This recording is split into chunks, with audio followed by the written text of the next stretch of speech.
Ya, andai kita perhatikan pemerintah selain sedang sibuk membangun IKN, ternyata pemerintah juga sedang repot-repotnya nih menyusun strategi untuk menangani banyaknya Gen Z dan milenial RI yang ternyata menganggur. Alih-alih memanfaatkan bonus demografi untuk mewujudkan Indonesia Emas di tahun 2045 nanti, namun malah bisa jadi beban demografi yang tentunya didapat oleh pemerintah karena pengangguran di usia muda yang jumlahnya ternyata sangatlah banyak. Dan selengkapnya akan kita ulas bersama di siang hari ini dalam Gen Z dan juga milenial bonus atau beban demografi. Kalau kita amati begitu ya di slide pertama, sebelum membahas tentang permasalahan yang terjadi pada Gen Z dan juga milenial, tentu Anda harus tahu terlebih dahulu berapa sih atau berapa banyak sih jumlahnya keduanya sampai-sampai pemerintah harus turun tangan menangani permasalahan ini. Bisa kita lihat di sini di mana masyarakat Indonesia saat ini didominasi oleh Gen Z dan juga milenial. Karena andai dalam data yang di-share oleh BPS atau Badan Pusat Statistik, Gen Z yang lahir antara tahun 1997 hingga tahun 2012 mendominasi dengan jumlah sekitar 74,93 juta jiwa atau 27,94% populasi terhadap seluruh masyarakat Indonesia. Generasi ini masih berada dalam usia muda hingga remaja awal dan dominasi ini tentu memberikan harapan dan potensi kemajuan perubahan di masa yang akan datang.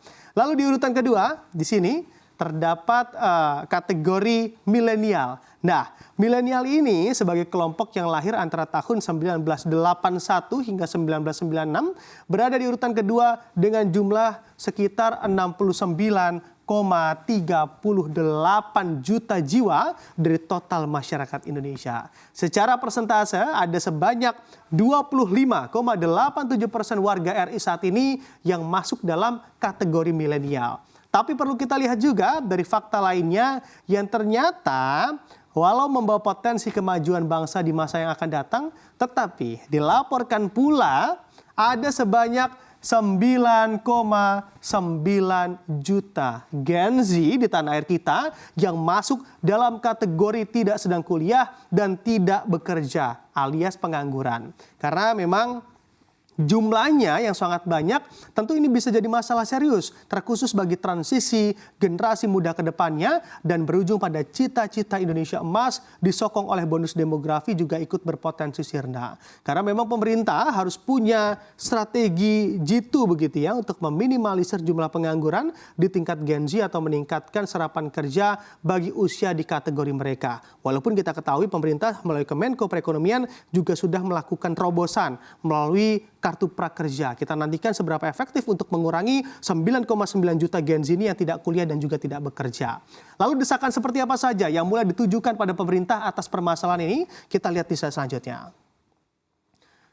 Nah, tadi tidak dipungkiri juga begitu ya masalah Gen Z nganggur ini tak bisa dilihat sebagai masalah sepele belaka, sama halnya dengan Banggar DPR RI yang juga ikut memberikan sejumlah catatan untuk pemerintahan Presiden terpilih Prabowo Subianto dari sisi kerangka ekonomi makro dan kebijakan fiskalnya. Dalam rancangan APBN 2025 disahkan oleh DPR dengan pemerintahan Presiden Jokowi, walau pelaksanaannya akan dieksekusi nanti oleh pemerintahan Prabowo Subianto dan juga Gibran Rakabuming Raka. Nah, di sini dalam catatannya pada pemerintah, terkhusus untuk pemerintahan Presiden terpilih diharap mampu memanfaatkan momentum bonus demografi secara optimal sebelum terlambat atau berakhir di tahun 2036 nanti.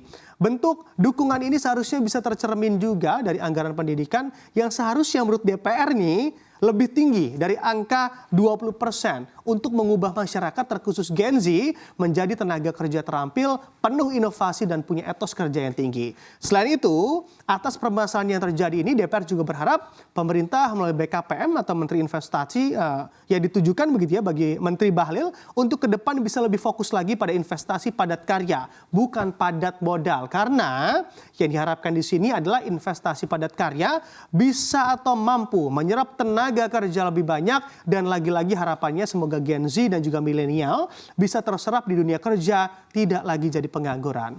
Lalu dengan kondisi seperti ini, apa saja sih yang sebetulnya juga menjadi problematika yang turut hadir dalam kehidupan Gen Z dan juga milenial di tanah air? Kita lihat di slide selanjutnya. Ya, walaupun penuh tantangan ternyata begitu ya untuk menjalani kehidupan sehari-hari pun Gen Z memiliki problematikanya sendiri. Beberapa waktu lalu, BPS memproyeksikan bahwa di tahun 2025 mendatang akan ada sebanyak 67,9 juta orang yang masuk dalam kelompok usia produktif rentang 15 hingga 64 tahun atau angka ini setara dengan 23,83% dari total penduduk RI yang nantinya akan bertanggung jawab untuk memberikan penghidupan yang layak bagi kelompok usia non-produktif, yakni usia di atas 65 tahun atau lansia dan usia 0 hingga 14 tahun atau usia remaja nih. Nah, dari data ini saja begitu ya sudah jelas berarti akan ada banyak sekali Gen Z kita yang siap-siap masuk untuk menjadi generasi sandwich. Nah, generasi sandwich ini juga dapat diartikan sebagai Gen Z atau generasi yang memiliki beban tanggung jawab menanggung kehidupan dua generasi. Bisa jadi dalam kehidupan sehari-hari adalah menanggung dengan tanggung jawab anak-anak mereka dan juga menanggung kehidupan orang tuanya untuk mampu hidup layak. Karena di Indonesia atau di tanah air kita, 3 dari 10 rumah tangga secara survei terdapat lansia di rumah tangga tersebut yang juga harus dihidupi. Anda juga begitu ya Gen Z pada saat ini atau di masa yang akan datang tidak memiliki kematangan finansial, sudah dapat dipastikan fenomena generasi sandwich ini akan terjadi dalam rumah tangga tersebut. Kita juga lihat problematika apalagi yang tentunya masih ada dalam momok Gen Z di tanah air. Nah, terbaru begitu ya problematika lain yang tentunya dihadapi oleh Gen Z adalah jeratan pinjol. Karena tentunya seperti yang saya katakan tadi, mereka ini lebih banyak atau mayoritas belum memiliki stabilitas finansial atau tingkat finansial yang matang.